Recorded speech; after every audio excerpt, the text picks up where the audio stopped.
தவேக தலைவர் விஜயின் மக்கள் சந்திப்பு பயணம் என்பது 72 நாட்களுக்கு பிறகு புதுச்சேரியில் தொடங்கியிருக்கிறது. அந்த காட்சிகளை பார்த்துக் கொண்டிருக்கிறோம்.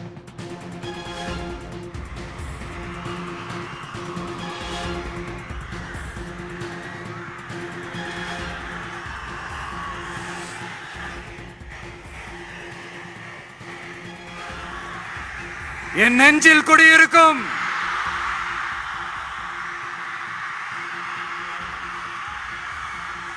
புதுச்சேரி மக்கள் உங்கள் அனைவருக்கும் என்னுடைய வணக்கம்.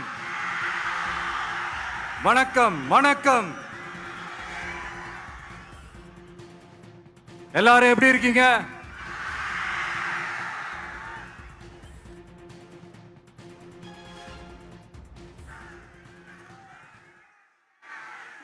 இந்த ஒன்றிய அரசுக்கு தான் தமிழ்நாடு ஒரு தனி மாநிலம், புதுச்சேரி ஒரு தனி யூனியன் பிரதேசம். அவங்களுக்கு தான் தமிழ்நாடு தனி, புதுச்சேரி தனி, இப்படிலாம் இருப்பாங்க. ஆனா நமக்கெல்லாம் அப்படி கிடையாதுங்க. நாமெல்லாம் வேறு வேறு கிடையாது. நாம் எல்லாரும் ஒண்ணுதான்.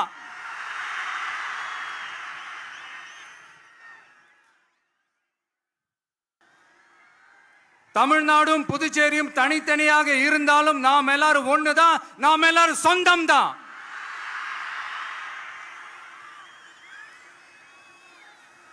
வேற வேற வீட்டுல, வேற வேற ஊர்ல, வேற நாட்டுல, வேற ஸ்டேட்ல இருக்கிறதுனால நாம் எல்லாரும் சொந்தங்கள் இல்லைன்னு ஆயிட முடியுமா? அது எப்படி முடியும்? இப்ப பாத்தீங்களா, ஒருத்தருக்கு ஒருத்தர் பார்த்துக்கும் போது அந்த பாச உணர்வு, அதுதாங்க, அது மட்டும்தான். அது இருந்துட்டாலே போதும், வேற எதுவுமே தேவையில்லை.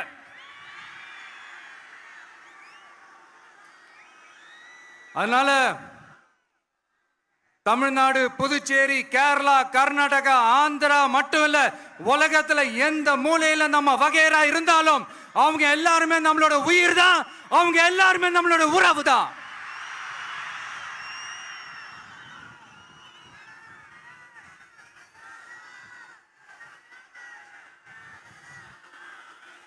புதுச்சேரினாலே உடனே ஞாபகத்துக்கு வர்றது மணக்குள விநாயகர், அரவிந்தர் ஆசிரமம், வில்லியனூர் மாதான் சொல்லி இவங்க எல்லாரும் ஞாபகத்தில் வருவாங்க. அது மட்டும் இல்ல, மகாகவி பாரதியார் அவர்கள் இருந்த மண், பாவேந்தர் பாரதிதாசன் அவர்கள் பிறந்த மண்.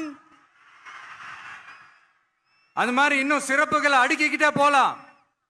ஆனா அரசியல்னு வந்துட்டா ஒரு முக்கியமான விஷயத்தை பத்தி நம்ம சொல்லியே ஆகணும். 1977ல புரட்சி தலைவர் எம்ஜிஆர் அவர்கள் தமிழ்நாட்டில் ஆட்சி அமைச்சாங்க. ஆனா அதுக்கு முன்னாடியே 1974லயே இங்க புதுச்சேரியில அவங்களோட ஆட்சி அமைஞ்சது.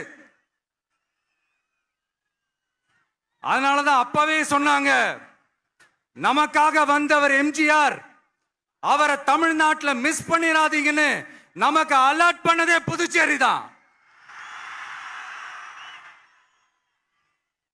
அப்படிப்பட்ட புதுச்சேரியை நம்மளால மறக்க முடியுமா? அது மட்டும் இல்ல, இங்க இருக்கிற மக்கள் தமிழ்நாடு மாதிரியே புதுச்சேரி மக்களும் என்ன கிட்டத்தட்ட ஒரு 30 வருஷமா என்ன தாங்கி பிடிச்சுக்கிட்டு இருக்கிறீங்க.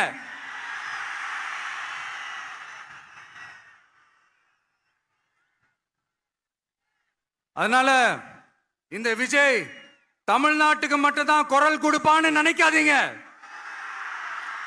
அப்படி பண்ணாத தவறு. புதுச்சேரி மக்களுக்கும் சேர்த்து தான் குரல் கொடுப்பான். அது என்னுடைய கடமையும் கூட. அதனாலதான் இங்க நீங்க ஃபேஸ் பண்ற பிரச்சனைகளை பத்தி இன்னைக்கு நான் பேசுறதுக்காக வந்திருக்கிறேன். அது மட்டும் இல்ல, இந்த புதுச்சேரி கவர்மெண்ட்டை பத்தி நாம சொல்லியே ஆகணும். இது டெஃபினட்டா தமிழ்நாட்டில் இருக்கிற மாதிரி நம்ம திமுக கவர்மெண்ட் மாதிரி கிடையவே கிடையாது. ஏன்னா வேற ஒரு அரசியல் கட்சி நடத்துற நிகழ்ச்சியாகவே இருந்தாலும் அந்த நிகழ்ச்சிக்கு தன்னெழுச்சியா வர நம்ம மக்களுக்கு பாதுகாப்பு கொடுத்து பாரபட்சமே காட்டாம இந்த கவர்மெண்ட் நடந்துகிட்டு இருக்கிறாங்க. அப்படிப்பட்ட இந்த புதுச்சேரி கவர்மெண்ட்டுக்கும் நம்ம புதுச்சேரி சிஎம் சார் அவர்களுக்கும் இந்த நேரத்தில் என்னுடைய மனப்பூர்வமான நன்றிகளை தெரிவிச்சுக்கிறேன். இத பார்த்தாவது தமிழ்நாட்டில் இருக்கிற அந்த திமுக கவர்மெண்ட் கத்துக்கிட்டா நல்லா இருக்கும்.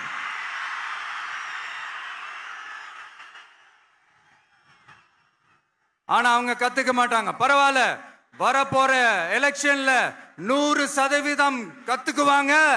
அத நம்ம மக்கள் பார்த்துக்குவாங்க.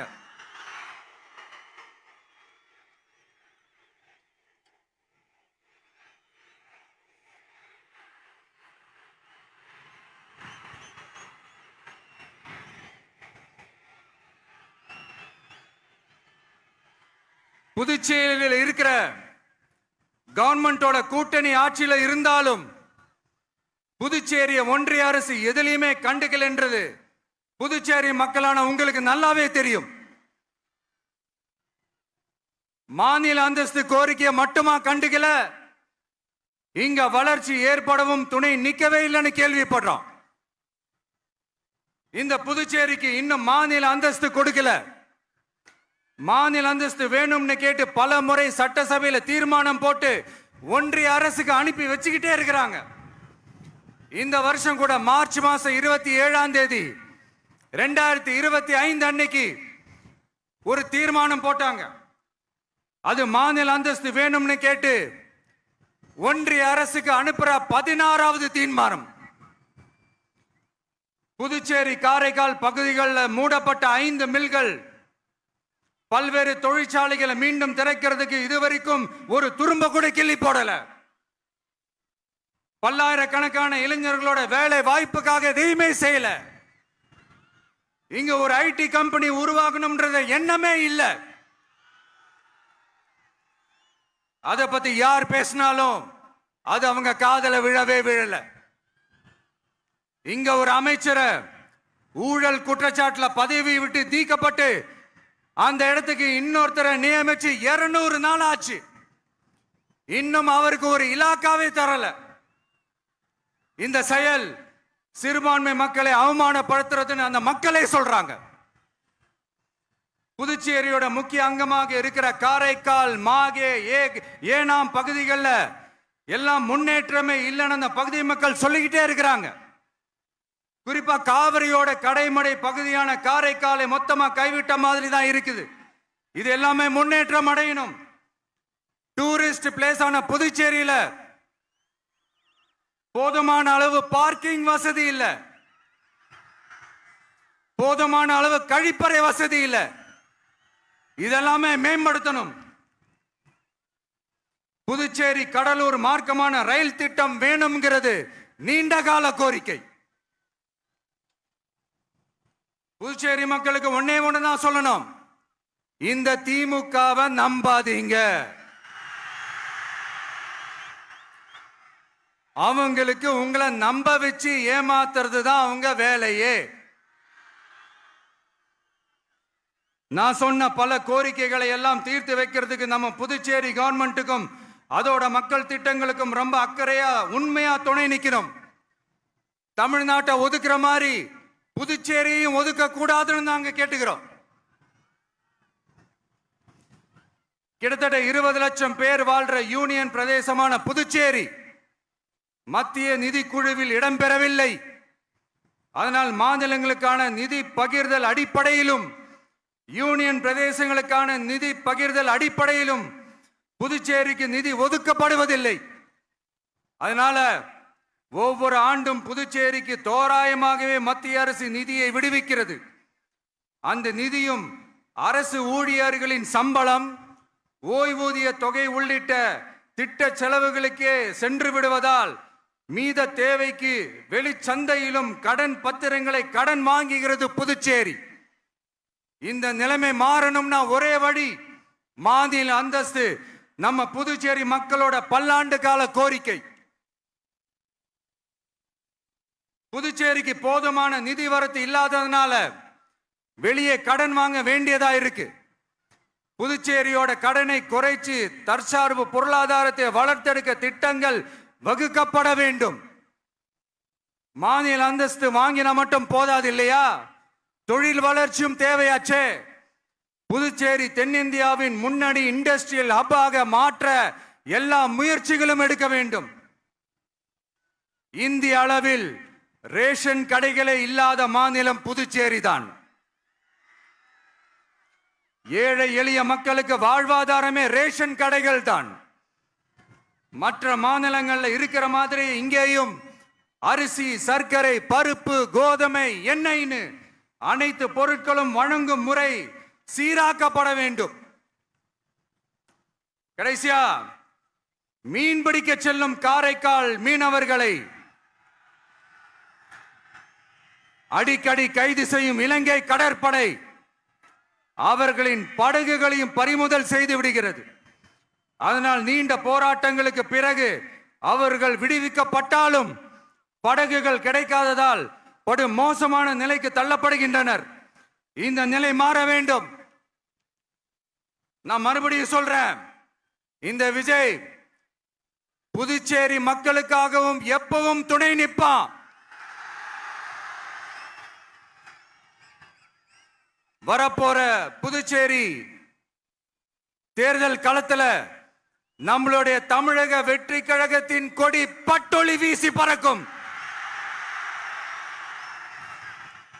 கான்பிடென்டா இருங்க, நல்லதே நடக்கும், வெற்றி நிச்சயம். மீண்டும் சந்திக்கும் வரை நன்றி, வணக்கம்.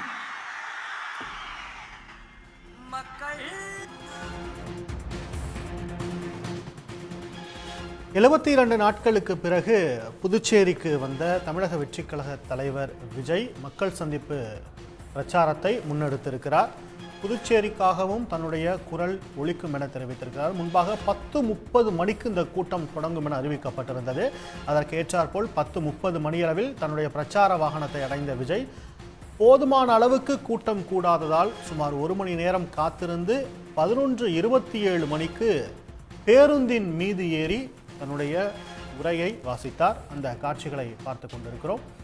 புதுச்சேரியில் தாவேக பொதுக்கூட்டத்துக்கு பாதுகாப்பு அளித்த அந்த மாநில முதலமைச்சருக்கும் காவல்துறைக்கும் நன்றி என விஜய் தெரிவித்திருக்கிறார். புதுச்சேரியை ஒன்றிய அரசு எதிலுமே கண்டுகொள்ளவில்லை என்பதும் விஜயனுடைய உரையாக இருக்கிறது. புதுச்சேரிக்கு ஒன்றிய அரசு இதுவரை மாநில அந்தஸ்து கொடுக்கவில்லை. இது தொடர்பாக 16 முறை தீர்மானங்கள் நிறைவேற்றிய